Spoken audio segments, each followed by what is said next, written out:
Bonjour à tous, on se retrouve aujourd'hui pour un tout nouveau numéro des reviews de la semaine, ça faisait un petit moment, et aujourd'hui on se retrouve pour parler de la série 13 Reasons Why avec la toute dernière saison qui est sortie il y a très peu de temps et on va en parler aujourd'hui. Elle est sortie le 5 juin 2020 et on en parle juste après le générique. C'est parti, générique.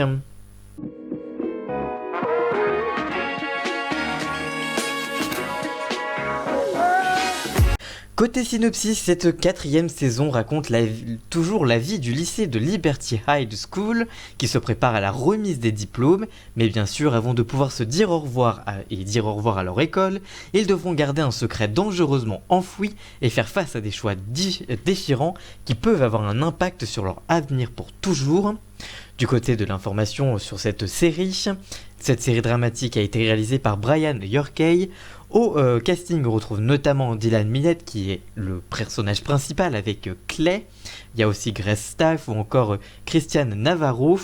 La série comporte 10 nouveaux épisodes qui ont une durée entre 1 heure. Enfin, ils ont une durée de 1 heure, sauf le dernier épisode, l'épisode final, qui lui dure 1 heure et 30 minutes et qui sont disponibles sur Netflix depuis le vendredi 5 juin dernier. Du côté de l'avis de la presse, sur IMDb, la fiction est notée 6,7 sur 10. Le site Ciné-Série a elle noté la série 2 sur 5. Mais il y a peu de critiques avec des notes puisque c'est la 4e saison. Du coup, ça reste un petit peu... Enfin, il n'y a pas de notes sur chaque saison, malheureusement. Plus généralement, la presse et le public ont pas mal critiqué la fin de la série. Cette dernière saison a été trouvée par beaucoup décevante, pour des raisons que je ne peux pas dire, puisque sinon je spoil la série. Mais en tout cas, un choix scénaristique de fin a été vivement critiqué. Voilà. Et ça n'a pas plu aux fans, et à la presse plus généralement. Et on va en parler dans mon avis. Et petite nouveauté dans mon avis avec spoil aussi, mais je préviendrai bien avant quand je spoilerai, d'accord ? Mais là on va passer à mon avis sans spoil. Mon avis sans spoil est que cette série, eh bien cette dernière saison est une bonne dernière saison. Moi j'ai trouvé que c'était une bonne saison globalement, avec des intrigues qui étaient fortes. J'ai moins aimé les 5 premiers épisodes, qui pour moi partent un peu trop en live et on s'écarte beaucoup de 13 Reasons Why, enfin je trouve. On retrouve pas vraiment l'âme de la série.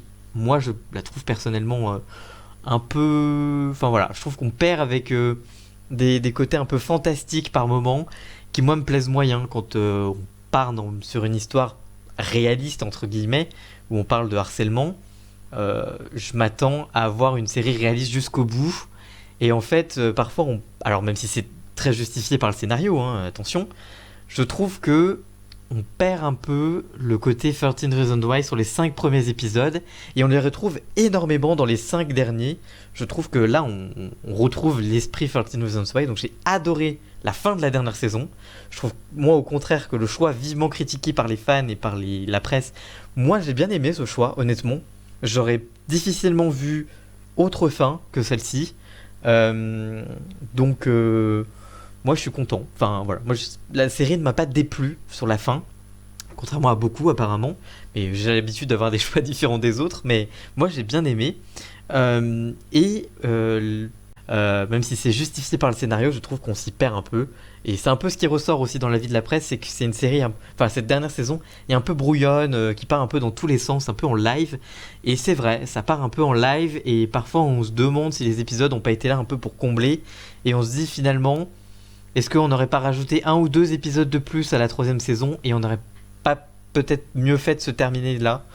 Mais je trouve que cette saison-là se défend et qu'elle est bonne. Franchement, il y a une bonne idée, des bonnes intrigues. Honnêtement, je suis pas déçu, contrairement à beaucoup. On passe maintenant à la note qui est de 3 sur 5. Enfin, moi, j'ai donné 3 sur 5 à la série. Et maintenant, on va passer à mon avis avec spoil. Donc, si vous n'avez pas vu la série, que vous ne voulez pas vous spoil... je vous invite à quitter cette vidéo en mettant un petit like et en vous abonnant. Mais je suis obligé de faire une partie spoil pour cette dernière saison. Sinon, c'est très compliqué de faire une critique qui se tient. Donc, à partir de maintenant, c'est avec spoil. Donc, vous êtes prévenus. Pour moi, le choix, on va parler très franchement, de la mort de Jensen est justifié, et j'aurais pas vu comment ne pas faire une fin, enfin une mort pour la fin en fait. je trouve que ça rassemble tout le monde face à un événement dramatique. euh, et je voilà, moi j'ai bien aimé ce choix éditorial entre guillemets de faire mourir ce personnage, qui est un personnage clé qui a énormément évolué au cours des saisons, que on s'est beaucoup attaché. Enfin moi je me suis beaucoup attaché à ce personnage, je l'ai trouvé super touchant, mais je pense que sa mort n'est pas, enfin si elle est dramatique, mais elle est justifiable en fait. On peut la prendre, et moi je trouve pas ça illogique. Alors beaucoup par exemple on dit ouais en 2000, enfin maintenant dans notre siècle en 2020, quand on a le sida, puisqu'il est mort du sida, on ne meurt pas et c'est dommage de faire une série où le personnage meurt du sida. Mais je trouve qu'il y a une réalité là-dedans, et d'ailleurs ils l'ont expliqué dans la série, hein, que quand on est, quand on a été prostitué, parce qu'il a été prostitué à un moment, eh bien on aime, enfin, on a peur de devoir, de devoir faire des tests comme ça pour le VIH. Et je trouve que c'est une certaine réalité, et je trouve que c'est plutôt une mort réaliste en soi. Alors même si on l'apprend un peu brutalement comme ça, paf, ça tombe comme ça, et en 2 épisodes on apprend qu'il est mort. J'avoue que c'est un peu, c'est un peu paf quoi, c'est un peu soudain, mais je trouve que c'est justifiable et que c'est une bonne fin. Euh, je trouve qu'on d'ailleurs on a un épisode un peu en trop. Enfin, je trouve que le dernier épisode fait pas vraiment fin, puisque finalement dans le dernier épisode c'est que en fait c'est juste Clay qui part à l'université et point. Finalement tout le monde reprend un peu sa vie après tout ça, et je trouve qu'on aurait, alors bon c'est justifié hein, mais je trouve que le dernier épisode est un peu en trop. Voilà. Et sur le truc que j'avais pas trop aimé sur les 5 premiers épisodes, du coup, parce que je peux en dire, je peux le dire maintenant, le côté folie, avec les moments où.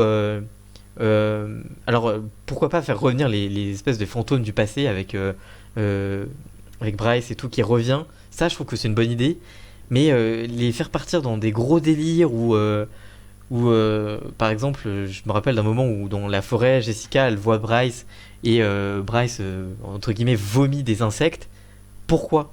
Voilà, là on est dans les nouvelles aventures de Sabrina, pas du tout dans 13 Reasons Why, enfin je trouve. Et je trouve que c'est un peu décevant de voir ça, enfin, qu'on est obligé de rajouter une dimension un peu horrifique pour que la série soit acceptée, alors qu'en soi, enfin, le harcèlement, enfin, même si c'est justifié par le fait de la folie en fait. Tous ces événements ont traumatisé Clay et Jessica aussi, et du coup ils sont traumatisés et ils vrillent dans la folie. Je trouve que pourquoi pas, mais que c'est abordé de manière un peu trop horrifique et que ça enlève le réalisme de la série, et que je suis pas hyper fan de tout ça. Mais c'est mon avis, et n'hésitez pas à en débattre dans les commentaires, mais en évitant le maximum de spoil. Mais voilà, n'hésitez pas à me dire ce que vous en avez pensé. Voilà donc pour ma critique de 13 Reasons Why. On se retrouve nous très vite pour une toute nouvelle vidéo. Si celle-ci vous a plu, n'hésitez pas à la liker, la commenter, la partager et même à vous abonner. Et on se retrouve très vite pour une toute nouvelle vidéo. À très bientôt, ciao.